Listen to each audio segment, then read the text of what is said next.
Hello दोस्तों, नमस्कार। क्या हालचाल। आज 1 जून दिन शनिवार, हिंदी तिथि कृष्ण पक्ष नवमी। चलिए फटाफट आज की बड़ी खबरों पर नजर डालते हैं। जल संकट को लेकर सुप्रीम कोर्ट पहुंची दिल्ली सरकार, पड़ोसी राज्यों को लेकर की ये मांग। भारी गर्मी और लू के बीच दिल्ली में बिजली और पानी का संकट लोगों के लिए मुश्किलें खड़ी कर रहा है। पानी की कमी को लेकर दिल्ली सरकार हरियाणा को जिम्मेदार ठहरा रही है। दिल्ली की जल मंत्री आतिशी ने आरोप लगाया है कि इस साल 1 मई से ही हरियाणा ने यमुना में दिल्ली के हिस्से का पानी रोक दिया। इसके कारण जल स्तर घट गया है। वहीं बीजेपी पानी को लेकर धरना प्रदर्शन कर रही है।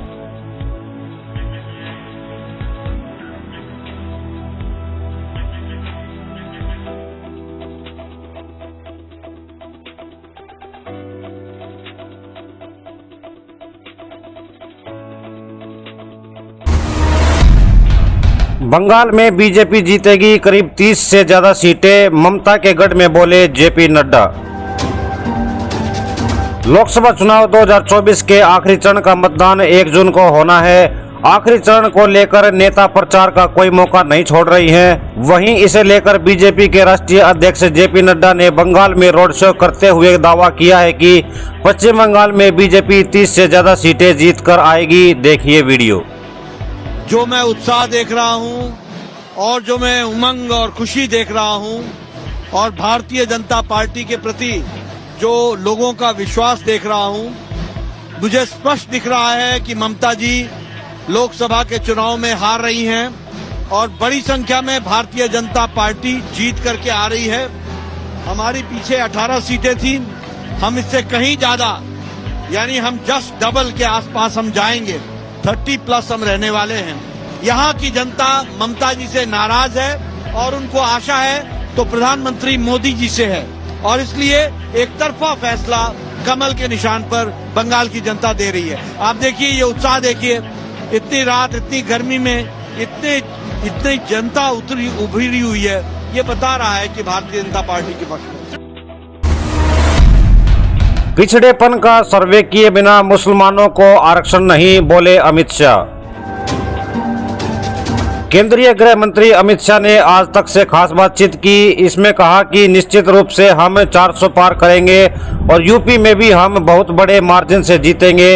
वहीं मुस्लिम आरक्षण की समीक्षा पर अमित शाह ने कहा कि पिछड़ेपन का सर्वे किए बिना धर्म के आधार पर मुसलमानों को आरक्षण नहीं देंगे।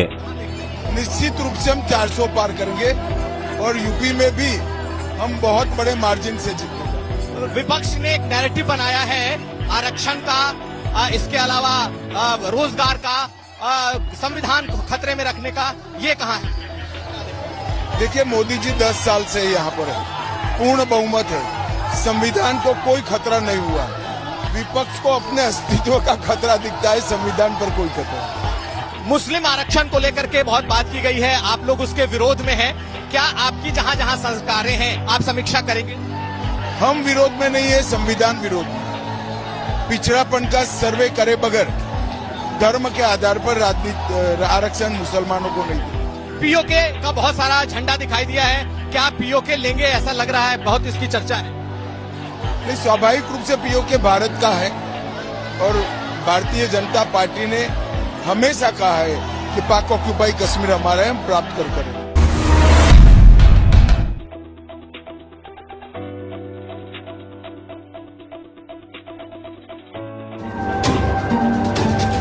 मामले के जांच अधिकारी उप निरीक्षक प्रमोद कुमार ने कहा, कटारिया ने सीकर राजस्थान, ग्रेटर फरीदाबाद और नाभा पंजाब सहित गुरुग्राम में कार्यालय खोले थे और उन्होंने अब तक 33 लोगों को विदेश भेजा है, जिनमें से 12 को आर्मेनिया, 2 को सिंगापुर, 4 को बैंकॉक, 3 को कनाडा और 12 को लाओस भेजा है।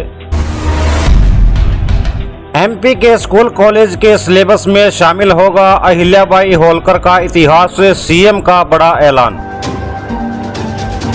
इंदौर में लोकमाता अहिल्याबाई होलकर त्रिशताब्दी समारोह के उद्घाटन के अवसर पर यादव ने कहा कि राज्य सरकार देवी अहिल्याबाई होलकर के जीवन से जुड़ी विभिन्न घटनाओं को आम लोगों तक पहुंचाने के लिए ऐतिहासिक दस्तावेजों पर आधारित पुस्तकें प्रकाशित करेगी।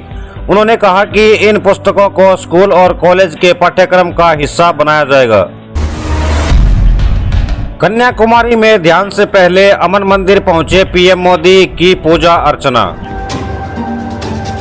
लोकसभा चुनाव के लिए प्रचार का वक्त खत्म होने के बाद प्रधानमंत्री नरेंद्र मोदी ने कन्याकुमारी के भगवती अमन मंदिर में शक्ति की पूजा की। यहां पर स्थापित देवी कन्याकुमारी की मूर्ति के दर्शन करते हुए उन्होंने अपनी शक्ति की साधना जारी रखी। यह मंदिर 108 शक्ति पीठों में से एक है और हर साल लाखों लोग इसे देखने आते हैं।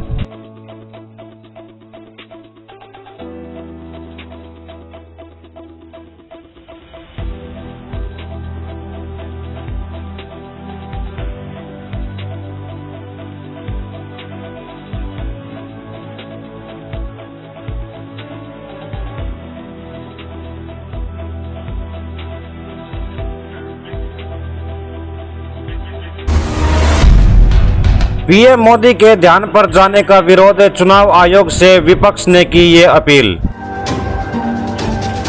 प्रधानमंत्री नरेंद्र मोदी का तमिलनाडु के कन्याकुमारी में ध्यान करने का कार्यक्रम है, लेकिन विपक्ष ने इसका विरोध करना शुरू कर दिया है। सीपीएम ने चुनाव आयोग को चिट्ठी लिखकर यह मांग की है कि नरेंद्र मोदी के ध्यान कार्यक्रम का प्रसारण नहीं होना चाहिए। यह आचार संहिता का उल्लंघन है। और परसों मेडिटेशन के लिए जो जा रहे हैं, ये आचार संहिता का बिल्कुल स्पष्ट उल्लंघन है। ये हमने चुनाव आयोग को अवगत कराया है। 1 तारीख के बाद वो कहीं भी जाएं मेडिटेशन के लिए, और 4 तारीख के बाद तो परमानेंट मेडिटेशन होगा उनको, क्योंकि वो निवर्तमान प्रधानमंत्री। ये असुरक्षा की भावना, पीएम के ध्यान को लेकर उठे विरोध पर बोले चिराग पासवान।